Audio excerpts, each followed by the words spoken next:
Committee को तहे दिल से भी उनको भी सलाम करता हूँ, ताकि हमको यहाँ ऊंची दर्जा दिया हमको आने के लिए। और इतना पब्लिक अभी मान छोटा सिंगर है, बस थोड़ा आप लोग हमको सहारा दीजिए और चैनल पे जाइए कादिर भाई भोजपुरी सॉन्ग,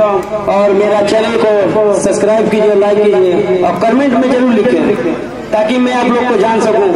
अभी तो मान 36 करोड़ के बाद मैं छोटा सिंगर निकला हूँ, अभी बस सहारा चाहिए ताकि मैं आगे निकल सकूं। और मेरा दूध पे गाना है, तेरा गाना है, और मैं अपना एक गाना गाया हूँ नारायणपुर वाला, गा दीजिए, बोलिए तो गाना सुना दो।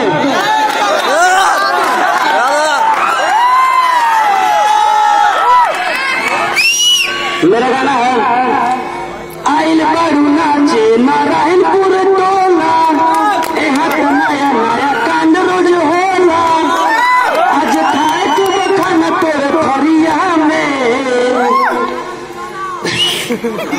आज खाए के बखाना तोरे फरिया